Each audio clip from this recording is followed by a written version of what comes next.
Hi everyone, good morning. So, nandito tayo sa Lipa Royal Estate, the Edinburgh Place at Lipa Royal. Yan, dito lang yan sa Barangay Inusluban, Lipa City, Batangas. And yung titingnan natin is itong ready for occupancy unit na ito. Yan, tama kayo nang narinig. Meron tayong ready for occupancy unit na Sophia Expanded Model. Yan. Pakita ko, ayan, para mas ma-appreciate nyo siya. Yan yung ating Sophia Expanded Model. And then, yung lot area nito is 150 square meters. And then, for the floor area is 75 square meters. Ulitin ko lang, meron tayo ditong ready for occupancy. And ito mismo yung ready for occupancy unit natin. Yan. So, this is facing west yung unit na to. So, included sa package yung ating fence and also yung ating gate. Yung gate natin. And this is a complete unit turnover. Yan, ready for occupancy unit here in Lipa City. Yung price ito is 7 million. So, ilalagay ko rin dyan sa comment section yung ating price ng property. So, pasukin natin. Ayan. So, pakita ko muna yung ambience ng area. May mga puno pa tayo dyan. Bakanting lote yung magtatabi, magkabila. Ayan. So, ang maganda kasi dito sa Edinburgh Place or dito sa Lipa Royal, kasi kung familiar kayo sa Bubuksan na Lima Interchange, exit is napakalapit lang niya dito. Ayan. So, ito yung ating carport area. Kaya dyan ang iyong SUV. And then, kung maliit na kotse, siguro kakayanin yung dalawa. Medyo sisikip lang. And dun sa area na yun, lalagyan pa yun ng basic landscape. And ipakita namin sa inyo yung facade ng ating unit. Or facade ng ating property. Yan. So, malaki yung property natin. 75 square meters yung floor. So, ikot tayo. Pakita ko sa inyo dito sa right wing ng property. Mahangin. So, dito, nasa roughly around 2 to 3 meters wide to. And meron tayong sink dito that will serve as your service area. And tingnan nyo naman, Ari. Ayan, ang laki pa ng space nyo dito sa likod. Ayan, tingnan nyo yung space nyo dyan sa likod. And meron tayo dyang nagsaserve as your fence. Diyan, taas. So, ito yung ating back door. Yung back door natin. And then, ikutin natin dito sa may lanay area. Ayan. And since yung ating door kasi, pakita ko muna yung door. Pero dito tayo mamaya sa lanay papasok. Kasi po, hindi ko lang mabuksan. Pero yun yung door natin. Solid door yung ginamit dito. This is solid mahogany door. Ayan. So, upon turnover, if ever na itong unit na to yung kukunin nyo. So, may punch list naman kayo with the developer. So, ipakita ko dito sa area na to, yung view natin. Yan, Sophia Expanded, ready for occupancy unit. So, dito na tayo dumaan sa ating lanay. Ka-tiles dito and sliding door going to our lanay. Pa-appreciate ko muna. Yan yung door natin. And, ayan, meron tayo ditong mga cove ceiling. Cove ceiling natin with pin lights. Kita nyo? With pin lights na yan. And, yan pa yung ating mga pin lights. Ganda, di ba? Pwedeng magpalagay ka na lang ng ilaw doon. Tapos this is your corner windows. Yan, corner windows with awning. Yan siya. And dito naman tayo sa kabilang side na ito.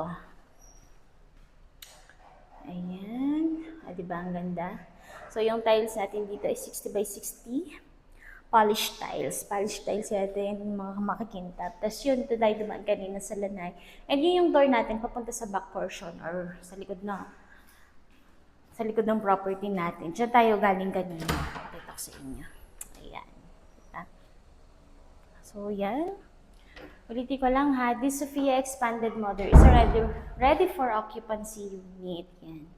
Ready for occupancy na to. Kaya kung gusto mo ng mga unit sa ganito, tapos preferred mo ready for occupancy, i-grab mo na tong property na to.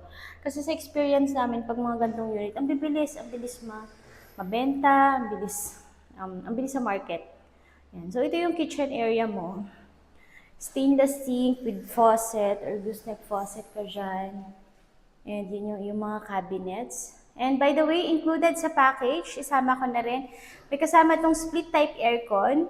And then meron tayong CCTV cameras, smoke detector, and fire extinguisher. Ayan, kasama yun sa package. And pa-appreciate ko lang ang kit ng ating backsplash. Yung backsplash natin. Ito ang ganda. And may under-counter cabinets tayo. So, dito, meron tayong toilet and bath. Toilet and bath ba ito? Ito, powder room dito sa ating ilalim ng hagdan. Yan, powder room natin. Floor to ceiling tiles, and then you have your lavatory, may faucet tayo dun, and your toilet or yung iyong water closet. Pakita ko dito sa area na to.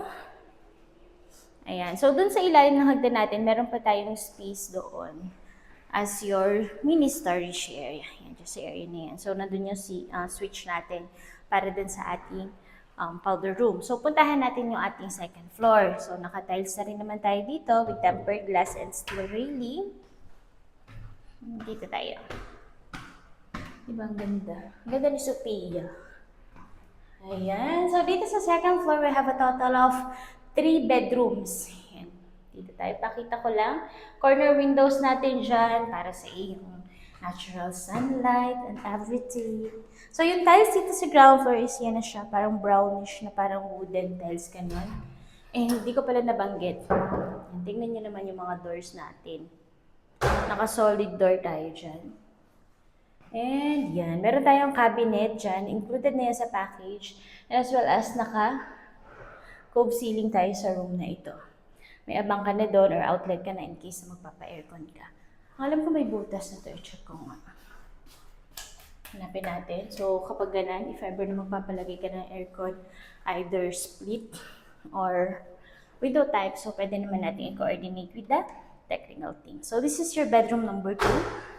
You still have your cabinets, mga outlets, and windows. Yan, window. Yung talaga yung advantage if ever na yung unit na kinuha mo is single detach. Yan siya. And then, hindi tayo. Ito yung ating common toilet and bath. Tingnan nyo, kahit common toilet and bath or kahit toilet and bath is naka-solid door tayo. Even sa ating ground floor is naka-solid door tayo. Ayan, you have your rain shower, handled shower, and may outlet ka in case na gusto mo magpalagay ng iyong water heater. Ayun. Kita niyo po, ayun siya. Bathroom niche, your toilet or water closet, lavatory. So, punta tayo sa ating pinaka-master bedroom. So, this will serve as your master bedroom. Tingnan mo naman din. Meron ka din yung mga corner windows dyan. Yung awning 1, 2, 3, 4. 4 yung awning windows mo. Tapos meron ka pa ditong sliding. Tapos, dito ka sa view na ito yung view mo. Sa side na ito, sa corner na ito. You have your cabinet or closet. And then, dito naman sa side na ito, yan yung view mo. Yan. Kaya kung naghahanap ka talaga ng ready for occupancy, baka naman gusto mo i-consider itong si Sophia Expanded Model dito sa Lipa Royal Estates, Edinburgh Place at Lipa Royal Estates. So this is just along JP Laurel. Pagkatapos, ang maganda pa din yun ang bubuksan na tawag dito, Lima Interchange Exit is magkakaroon siya ng access dito sa area. So, if ever na limbawa from Manila ka or maggagamit ka na Star Toll, so perfect na ito yung i-avail mo or dito ka mag-avail sa Lipa Royal Estates. Ayan, so this is our balcony. Going to our balcony is naka-solid door pa rin tayo. So, tempered glass na dyan and steel railings, and this would be your view. Pag nandito ka sa iyong balcony, ang hangin din ang hangin, yan, nagulo ang buhok ng babae. Ayan siya. So, ma-appreciate nyo talaga tong property na to, or kung gusto nyo ma-appreciate tong property na to, message nyo kami para schedule namin kayo for viewing. And labas uli ako, kasi ipapakita ko sa inyo yung labas uli. Close ko lang. Ayan. So, available ito either bank financing o kaya naman cash. Ayan, sa ngayon is, since ready for occupancy unit to is, yung 20% down payment is na kailangan siyang ma-settle within a month. But if you have special request for the payment, so let us know. Try natin ipa-approve with the developer. Ayan. Kaya kung halimbawa gusto niyo itong property na to, message nyo kami para masend namin yung details. Pero yun nga, ulitin ko, ilalagay ko dyan sa comment section yung computation Ayan, para at least may idea kayo. Itong unit na to kanila din, sila din gumawa niyan. So, ulitin ko lang, this is Sophia Expanded Ready for Occupancy Unit. Yan. Kaya kung naghahanap kayo ng Ready for Occupancy Unit and gusto nyo yung very accessible yung location. So, this unit, hindi pa siya talaga natitirahan. And then, maganda yung cut ng lot kasi 150 square meters na almost square siya or square talaga siya. And kasama na yung ating gate. And then aside from that, meron pa tayong kasamang split type aircons. May CCTV cameras for additional security. Ayan. So kung interested kayo, nandyan sa description box yung details. And also yung computation, ilagay din namin dyan as well as dito sa comment section. Para at least po ma-review nyo. And if ever na may questions kayo or gusto nyo makita to in actual, message us now. Thank you for watching and have a nice day. Bye!